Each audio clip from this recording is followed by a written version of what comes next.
ایاک نعبد و ایاک نستعین۔ میں پہلے واضح کر دوں کہ میں یہ میڈیا ٹاک اس لیے نہیں کر رہا کہ میں تحریک انصاف کو چھوڑ رہا ہوں۔ میں میڈیا ٹاک اس لیے کر رہا ہوں کہ میں اس وقت چاہتا ہوں میری ساری قوم سمجھے کہ میری طرح کا آدمی سیاست میں کیوں آیا اور اس نے یہ اتنی لمبی 27 سال کی سٹرگل کیوں کی، اور وہ اس کے خدشات کیا ہیں کہ یہ ملک میرا کس طرف جا رہا ہے۔ تو میں صرف اپنی قوم کے لیے بتانا چاہتا ہوں کہ میں 18 سال کا تھا جب میں پاکستان کرکٹ ٹیم میں کھیلتے ہوئے انگلینڈ گیا۔ اس کے بعد میں نے وہاں 4 سال پڑھائی کی، اور اس کے بعد میں پروفیشنل کرکٹ کھیلتا تھا گرمیوں میں انگلینڈ میں، اور سردیوں میں پاکستان ہوتا تھا یا پھر دنیا میں کرکٹ ٹور کرتا تھا۔ تو اس ٹائم پہ میں جو برطانیہ کا سارا سسٹم تھا وہ میں پوری طرح سمجھ گیا۔ یونیورسٹی میں بھی میں نے پولیٹکس پڑھی تھی اور پولیٹیکل ہسٹری پڑھی تھی، پولیٹیکل سائنس، تو مجھے وہ پوری طرح سمجھ آ گئی کہ وہاں کا سسٹم کیا ہے، اور پاکستان کا سسٹم مجھے پتا تھا، میں یہاں بڑا ہوا تھا۔ تو میرا جو تجربہ جو اس دوران جو میں نے وہاں ان کے سسٹم کو اندر سے دیکھا، یہ بہت بڑی وجہ میری پولیٹکس میں آنے کی وہ تھی۔ تو میں نے کیا دیکھا؟ میں نے یہ دیکھا کہ اس ملک کی جو سب سے بڑی خوبی یہ تھی کہ وہاں قانون کی حکمرانی تھی، انصاف تھا، رول آف لا تھا، اور میرا سارا جو برطانیہ کے پاکستانی تھے ان سے میری مسلسل ملاقاتیں رہتی تھی، کیونکہ وہ میں کرکٹ کھیلتا تھا، وہ کرکٹ میچ دیکھنے آتے تھے، جب میں میچز کھیلتا تھا جو پاکستانی انگلینڈ کے اندر تھے وہ میچز پہ آتے تھے، تو میرا انٹریکشن تھا ان سے۔ تو میں جو اوورسیز پاکستانی برطانیہ میں خاص طور پہ ان سے پھر میرا بڑا قریب انٹریکشن رہا۔ تو میں اب آپ کو بتانا چاہتا ہوں کہ فائدہ کیا ہوتا ہے جب ایک ملک میں قانون کی حکمرانی ہوتی ہے، انصاف ہوتا ہے۔ وہ شروع ان کی کہانیاں یہ تھیں کہ وہ مزدوری کرنے جاتے تھے، کیونکہ برطانیہ میں مزدوروں کی کمی تھی، تو انہوں نے زیادہ مزدور دنیا میں سے اور ملکوں سے بھی بلائے، جس میں سے پاکستانی بھی گئے، مزدوری شروع کرتے تھے، کیونکہ وہ ایک ایسا ملک جدھر انصاف کا نظام تھا، لیول پلینگ فیلڈ تھی، ان کو وہ پیسہ کماتے تھے، وہ پھر اس پیسے سے چھوٹی سی دکان کھول لیتے تھے، وہ کرتے کرتے وہ معاشرہ ان کو موقع دیتا تھا اوپر آنے کا۔ اور وہ کیوں دیتا تھا؟ کیونکہ جب ایک معاشرے کے اندر انصاف ہوتا ہے وہ آپ کے حقوق کی حفاظت کرتا ہے۔ مطلب یہ ہوتا ہے کہ اگر آپ اپنے ٹیکس دیں، آپ قانون کے بیچ میں رہیں، وہ ملک آپ کو آزاد کر دیتا ہے، آپ جو مرضی کریں، کوئی آپ کو پوچھتا نہیں ہے، کوئی رات کو پولیس نہیں آپ کے گھروں میں گھس جاتی، کوئی رشوت آپ سے نہیں مانگتا، کوئی آپ نے اپنا کام کروانا ہے، پاسپورٹ بنوانا ہے، آئی ڈی کارڈ بنوانا ہے، آپ کو کوئی پیسے نہیں دینے پڑتے آفیسز میں جس طرح رولتے ہیں بیچارے ہمارے لوگ۔ وہاں کوئی تھانے کچہری کی پالیٹکس نہیں ہے کہ بیچارہ غریب آدمی کبھی تھانے میں رول رہا ہے، کبھی کچہریوں میں رول رہا ہے، کبھی پٹواری سے رول رہا ہے، زمینوں پہ قبضے ہو رہے ہیں، اور سارا وقت ان بیچاروں کو سفارشیں چاہیے تھی۔ اس ملک کے اندر سب سے زیادہ جو پالیٹکس میں جو ہمارے ایم این ایز اور ایم پیز ہوتے، ان کا سب سے زیادہ کام کیا ہوتا ہے؟ لوگوں کی سفارش جا کے گورنمنٹ آفیسز میں جائے۔ وہاں کیوں نہیں ہوتا؟ کیونکہ وہاں انصاف ہے۔ یہ سمجھنا ہے پاکستانیوں آپ نے، انصاف انسانوں کو آزاد کرتا ہے حقوق دے کے، انصاف آپ کو طاقتور سے تحفظ دیتا ہے۔ کوئی بھی آفیشر بیٹھا ہو سرکاری آفس میں، اس کی مجال نہیں آپ کو ذلیل کرنے کی وہاں، کیونکہ وہاں انصاف کا نظام ہے، وہ عدالت میں جا سکتا ہے۔ کوئی اس کی مجال نہیں رشوت مانگنے کی، کیونکہ وہ اس کو عدالت میں جا کے کہہ سکتا ہے اس نے مجھ سے رشوت مانگی۔ کمزور کو طاقتور سے انصاف تحفظ دیتا ہے، اس طرح لوگ آزاد ہوتے ہیں۔ تو وہی پاکستانیوں کو میں نے آہستہ آہستہ دیکھا اوپر آتے ہوئے، ان کے بچے گورنمنٹ سکولوں میں گئے، مفت پڑھے، ان کے بچوں کو اعلیٰ تعلیم ملی، ان کو میں نے دیکھا وہ اور آگے پڑھے، وہ ڈاکٹرز بنے، مزدوروں کے بچے۔ اور سوائے کئی علاقوں میں جو تھوڑی ریسزم تھی، عموماً یہ دیکھا کہ جو وہاں مزدور بھی گئے ان کو دیکھتے دیکھتے بچے آگے بڑھتے گئے، بزنس شروع کی انہوں نے، بڑے کام کیے. لیکن جو بھی یہاں پاکستانی جاتے تھے، جو مجھے ابھی بھی یاد ہے، وہ سارا وقت ترستے تھے کہ میں نے ایک دن پاکستان جانا ہے. وہ پاکستانی میوزک سنتے تھے، پاکستانی فلمیں دیکھتے تھے، کرکٹ میچ دیکھتے تھے، سارا وقت یاد کرتے تھے پاکستان کہ جیسے ہی ہم نے پیسہ کما لیا ہم پاکستان جائیں گے. اب ان کے بچے وہاں پڑھ جاتے تھے، بڑے ہو جاتے تھے. جب بچے تھوڑے بڑھ جاتے تھے، بڑے ہوتے تھے، وہ پھر آپ پاکستان آنے کی کوشش کرتے تھے. اب میں آپ کو بتاتا ہوں کہ کیوں ہم آگے نہیں بڑھ رہے. وہ آتے تھے پاکستان، ان کے بچے جب پاکستان میں بزنس کام شروع کرتے تھے ان سے کام ہی نہیں ہوتا تھا. وہ عادی تھے کہ وہ سسٹم میں جائیں، وہاں سسٹم کام کرتا ہے، کام ہو، وہاں آپ کا جائز کام ہو، آپ کو کوئی پیسے نہیں دینے پڑتے، آپ کو فوری کام ہو جاتا ہے، کوئی رکاوٹیں نہیں ہیں. آپ بزنس کھولنا چاہیں، آپ محنت کریں، آپ وہ بزنس کامیاب ہو سکتی ہے. نفع نقصان ہوتا ہے، لیکن کوئی رشوت نہیں مانگتا، کوئی آپ سے آ کے انسپیکٹر نہیں آتا، کوئی یعنی سرکاری آفیشل آپ کو تنگ نہیں کر سکتے. یہاں کی ان کو مشکل پڑ گئی. وہ تھوڑی دیر آتے تھے، کوشش کرتے تھے، تھوڑی دیر کے بعد ملک سے باہر واپس رہ ہی نہیں سکتے تھے. کرپٹ نظام میں ایک وہ نظام جدھر انصاف نہیں ہے، وہ نہیں گزارا کر سکتے تھے. وہ بیچارے ماں باپ واپس چلے جاتے تھے انگلینڈ.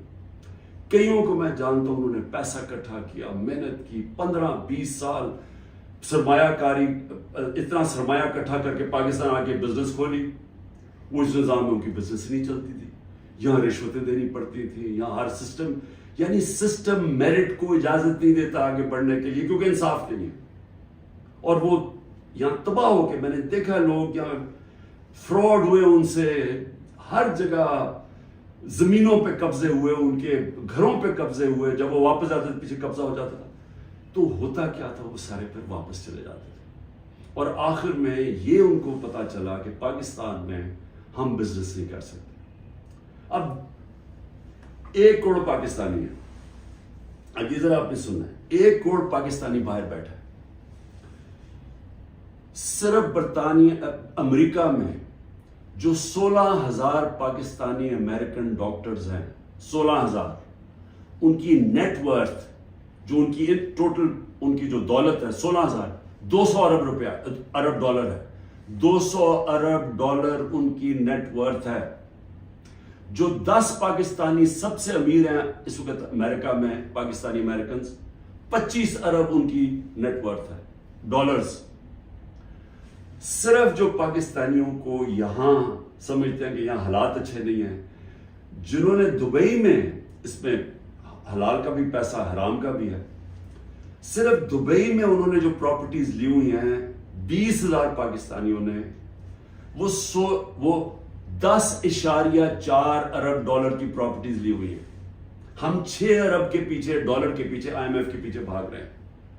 تو میں یہ صرف آپ کو کیوں بتا رہا ہوں، ہمارا ملک اللہ نے ساری نعمتیں دی ہوئی ہیں اس کو. ایسا ملک دنیا میں نہیں ہے. ہر قسم کی یعنی 12 موسم ہے، اوپر سے نیچے جائیں بدل جاتا ہے، ملک بدل جاتا ہے، اس میں ہر کچھ اگ سکتا ہے. زرخیز زمین ہے، اس کو ہم صحیح استعمال نہیں کر پا رہے. لیکن جب تک ہم انصاف کا نظام نہیں ٹھیک کرتے، ہم اس ملک میں اس دلدل میں گھس رہے ہیں.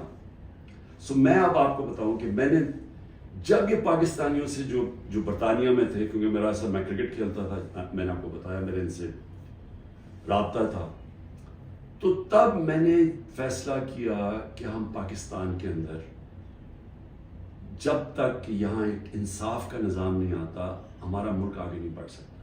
کیونکہ اتنا بڑا سرمایہ کاری ہو سکتی ہے اوورسیز پاکستانی سے، لیکن وہ آتے ہی نہیں ہے پاکستان میں. وہ صرف اپنی ریمیٹنس بھیجتے ہیں، جو اصل تو سرمایہ کاری سے ملک اوپر جاتا ہے. تو میں نے پھر تحریک انصاف بنائی 96 میں، اور اس کا نام تھا انصاف کی تحریک. اس کی نظریہ کیا تھا؟ اسلامی فلاحی ریاست. وہ نظریہ کدھر سے لیا؟ جو قرارداد پاکستان ہے، آبجیکٹو ریزولوشن ہے، جس میں مدینہ کے ریاست، اس کے اوپر طرز کے اوپر انہوں نے اسلامی فلاحی ریاست لکھی.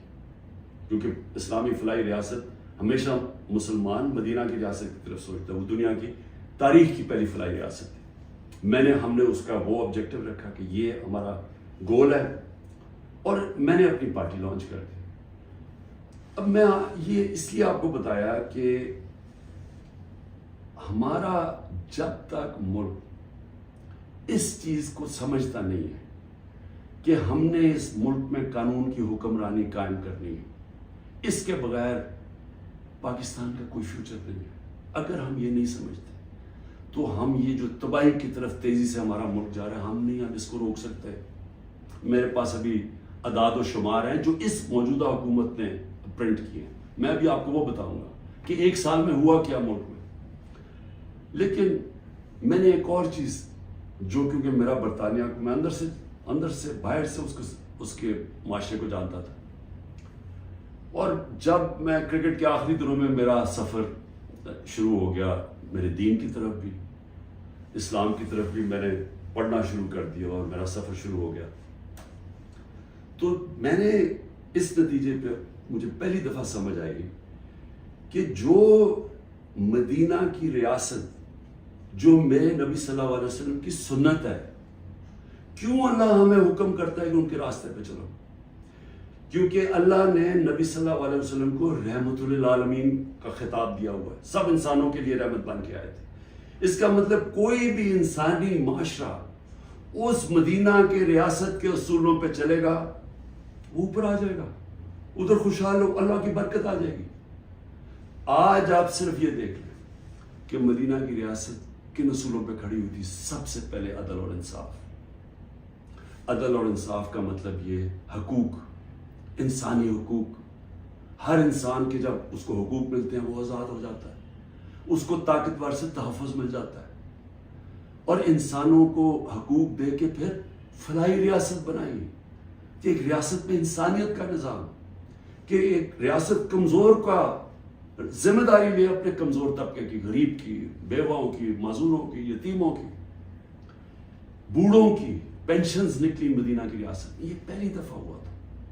تو دونوں آج جن ملکوں میں یہ بنیاد رکھی گئی ہے انصاف پہ، میرٹ پہ، فلاحی ریاست، انسانیت کے اوپر، جدھر تعلیم کے اوپر زور دیا جو میرے نبی صلی اللہ علیہ وسلم نے دیا، وہ سب آگے نکل گئی ہیں. آپ ایک ملک دیکھ لیں جو آج خوشحال ہے، وہ سب یہ وہی اصولوں پہ وہ کھڑے ہوئے ہیں، کیونکہ رحمت للعالمین تھے کہ جو ان کی سنت پہ چلے گا اس کو اللہ اس معاشرے کو برکت بخشے گا.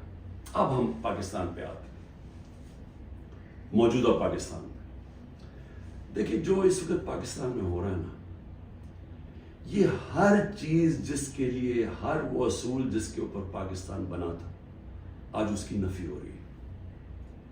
بدترین غلامی ہو رہی ہے اس وقت پاکستان کے اندر. نہ آزادی نام کی کوئی چیز ہے، کیونکہ حقوق ہی نہیں ہے کسی کے. رات کو پولیس گھستی ہے کسی کے گھر میں، سارا گھر توڑ دیتی ہے. اگر وہ جس کو، اور اس کا صرف قصور ہے کہ وہ تحریک انصاف کا، وہ تحریک انصاف کا نہیں ملتا، اس کی بہنوں کو، ان کو تنگ کرتے ہیں، بہنویوں کو، رشتہ داروں کو، ان کو تنگ کرتے ہیں، ان کو پکڑ کے لے جاتے ہیں، عورتوں کو پکڑ کے لے جاتے ہیں. یہ تو ہم سنتے تھے کہ ہٹلر کی جرمنی کے اندر ایسے ہوتا تھا. میں نے تو اس طرح کی چیزیں سنی نہیں کبھی کہ جس طرح میرے گھر پہ اٹیک ہو. میں اپنا صرف بتا رہا ہوں، بیوی اکیلی بیٹھی ہے، 40 پولیس والے گھس گئے، سارا توڑ پھوڑ کے لوٹ کے چلے گئے گھر، نوکروں کو مارا، جو بچا ہنسام آئے ان کو اٹھا کے لے گئے اور مارا یا بری طرح. کس قانون کے تحت؟ تو یہاں تو مکمل طور پہ جنگل کا قانون نافذ ہو گیا. یہاں تو بنیادی حقوق ہی ختم ہو گئے ہیں. آج آئین کچھ کہتا ہے، کہاں آئین اجازت دیتا ہے کہ ایک ہوتا ہے کور کمانڈر کا گھر جلایا جاتا ہے. مجھے پہلی دفعہ پتہ چلتا ہے جب میں 4 دن کے بعد نکلتا ہوں، مجھے چیف جسٹس صاحب سپریم کورٹ کے کہتے ہیں، ادھر ہی میں مذمت کرتا ہوں. کون نہیں مذمت کرے گا؟ اب جس کو پکڑتے ہیں وہ آ کے بیٹھتے ہیں، جی میں پی ٹی آئی چھوڑو، میں جی فوج کے ساتھ ہوں اور میں بڑی مذمت کرتا ہوں 9 مئی کو. تو کون نہیں کرتا؟ ہم نے کبھی کہا کہ ہم نے مذمت نہیں کی؟ کوئی چاہے گا اپنے ملک کے، آپ اپنی فوج کے خلاف کوئی کارروائی کریں یا اپنی فوج کو بدنام؟ کوئی چاہے گا؟ کیونکہ جب آپ کی فوج کمزور ہوتی ہے ملک کمزور ہو جاتا ہے. لیکن یہاں تو ایک عجیب ہی ماحول بنا دیا گیا ہے. وہ کور کمانڈر کا انویسٹیگیٹ کیے بغیر, یہ پتہ ہی نہیں ابھی تک کہ کس نے کیا کیا, اس کے انویسٹیگیٹ کیے بغیر پورا پاکستان میں تحریک انصاف کے اوپر کریک ڈاؤن ہو گیا.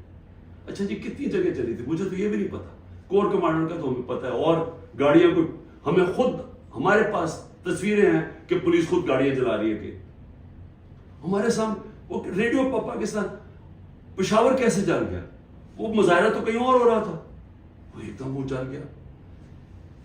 کوئی تحقیقات کیے بغیر اس کا بہانہ لے کے, جس طرح ہٹلر نے اپنے مخالفین کمیونسٹ کو ختم کیا تھا 1933 میں جرمنی میں, جس طرح سہارتو نے اس نے انڈونیشیا کے کمیونسٹ کو ختم کیا تھا کہ جنہوں نے ہمارے کوئی آرمی آفیسرز کو قتل کیا, ان کو ساروں کے اوپر حلہ دیا, دھاوا بول دیا, جو آج ہوا ہے.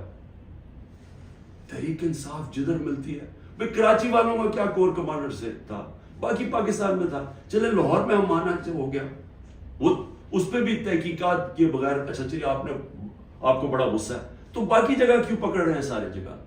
کوئی تحریک انصاف کا سپورٹر ہو, رشتہ دار ہو, جانا ہو, کوئی کسی نے ٹویٹ کی ہو, ان کو پکڑ کے جیلوں میں ڈال رہے ہیں. 10,000 لوگوں کو پکڑ کے جیل میں ڈال دیا.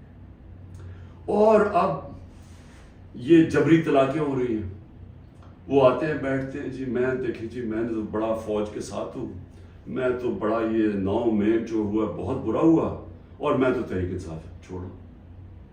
تو یہ اس سے سمجھا جا رہا ہے کہ یہ پارٹی کمزور ہو رہی ہے, عمران خان اکیلا رہ گیا. لیکن میں سارے جو آج آپ بیٹھے ہیں نا, جو فیصلے کر رہے ہیں اس ملک, میری بڑی غور سے بات سنیں.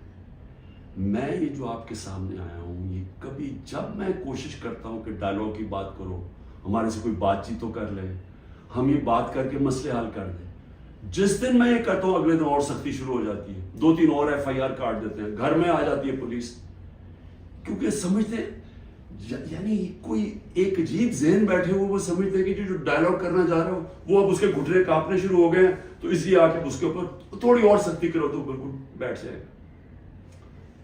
دیکھیے یہ تو ہونے نہیں لگا.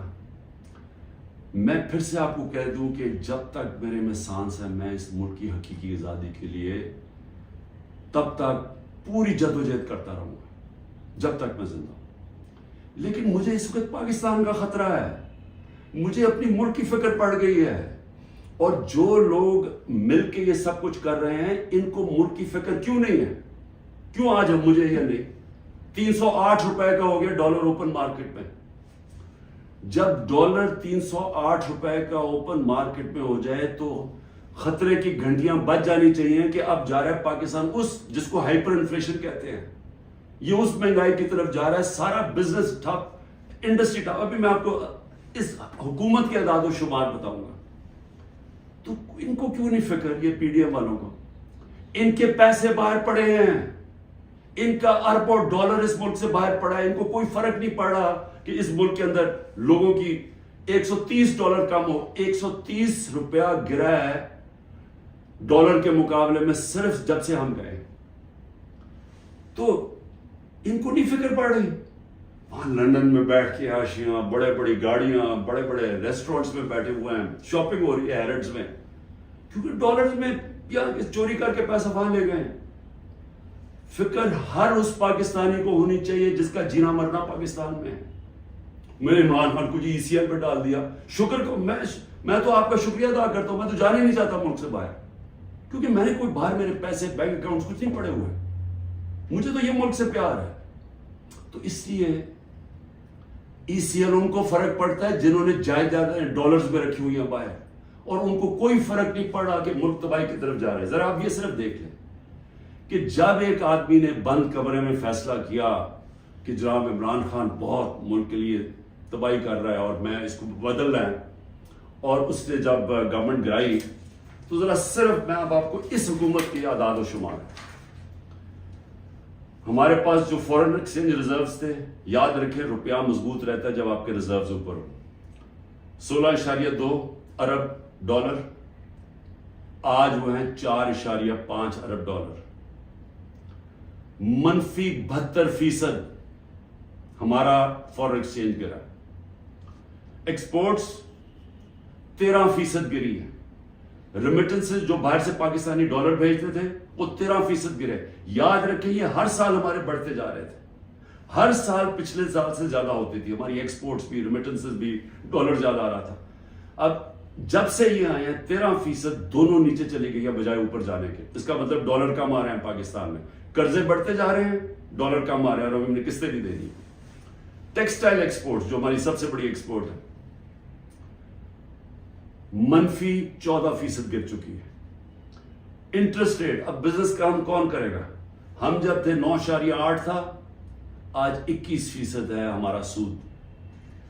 ہمارا جو ایکسچینج ریٹ ہے آفیشل 180 کر لیں ہمارا تھا, جب ہم گئے 180 روپے ڈالر تھا.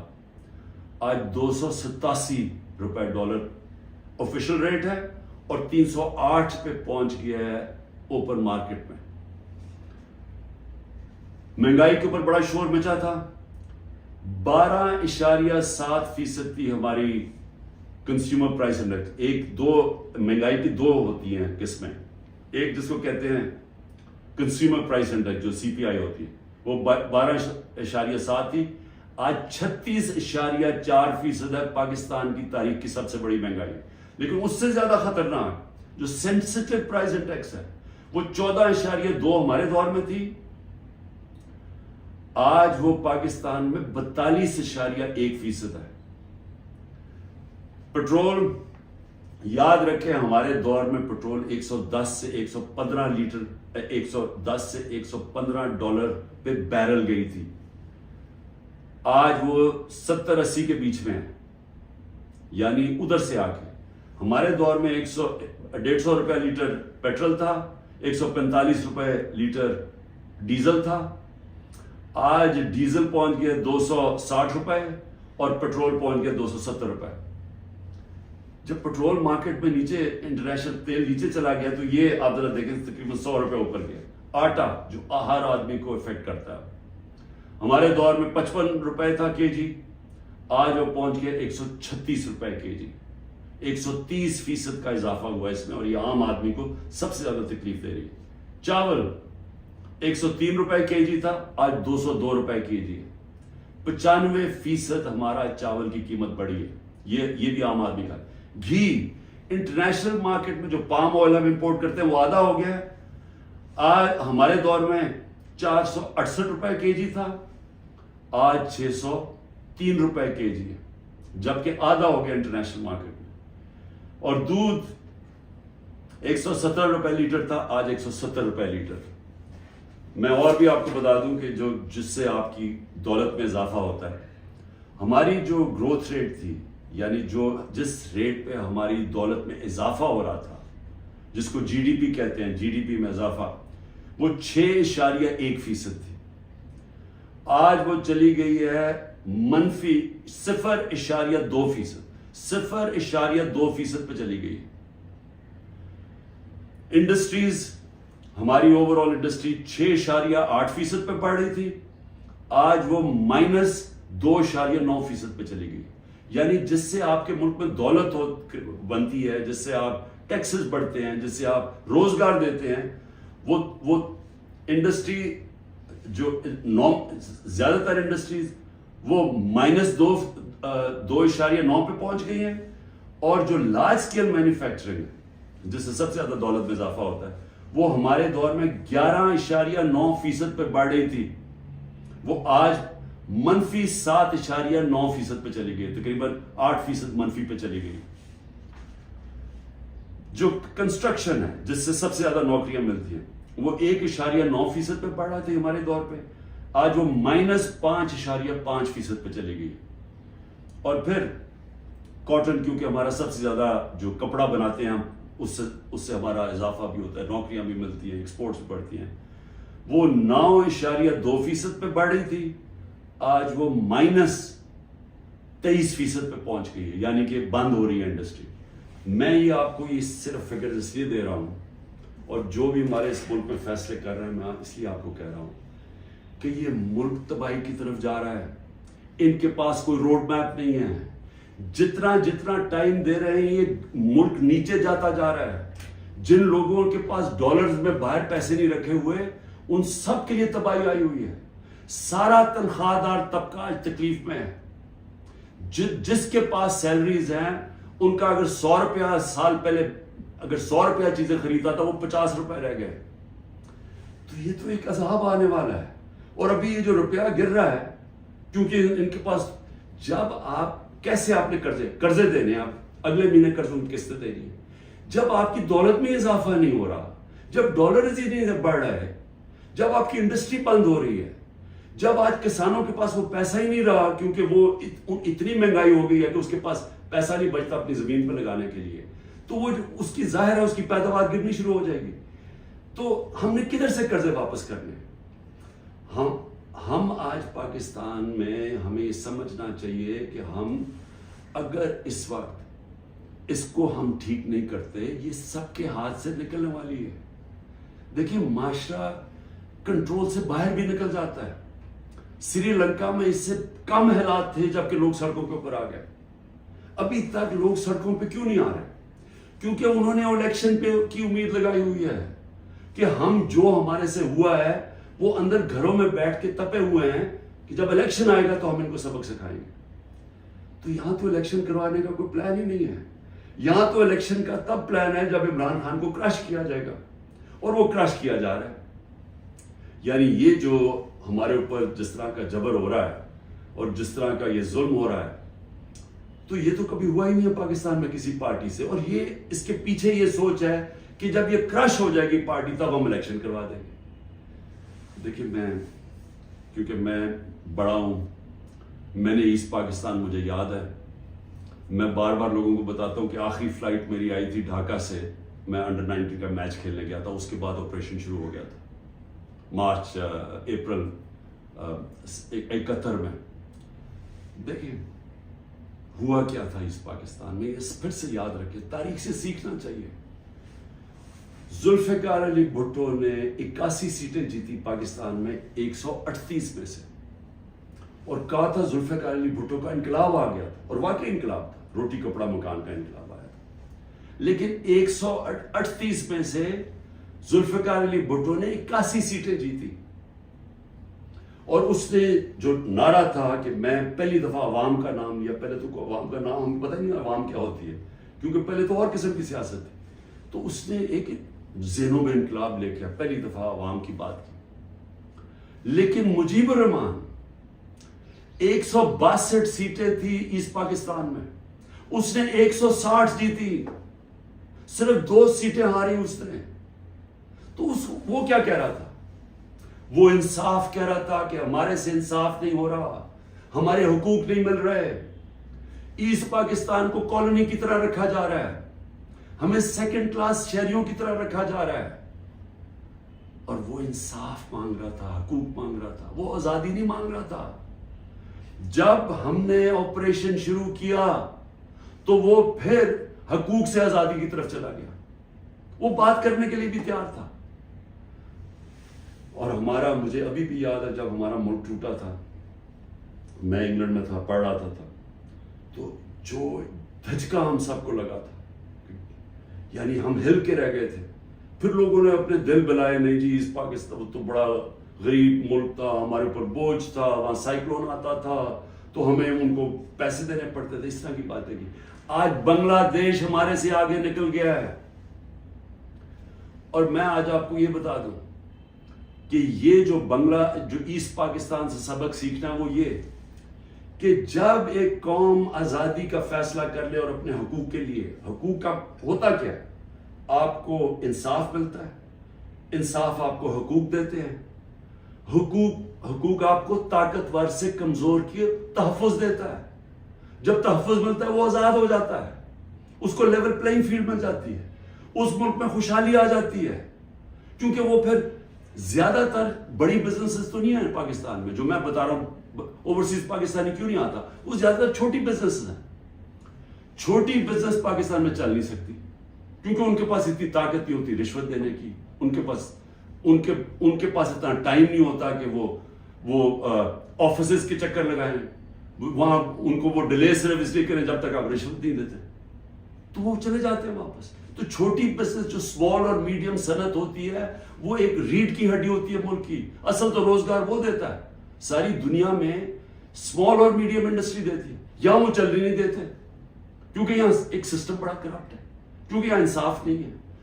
تو جو میں آج آپ کو کہنے کی کوشش کر رہا ہوں کہ انصاف جب ایک لوگوں کے دلوں میں چلا جاتا ہے کہ ہمیں انصاف چاہیے، ہمیں حقوق چاہیے، ہمیں آزادی چاہیے، پھر آپ ان کے اوپر جو مرضی کریں، ملٹری آپریشن بھی، وہ پھر بیج دل سے نہیں نکلتا، کیونکہ جو اللہ نے ہمارے اندر یہ پیدا کیا ہوا ہے آزادی کا، یہ جو آزادی کا بیج ہے، یہ انصاف اور آزادی ساتھ ساتھ جاتے ہیں، یہ اندر ہے ہمارے۔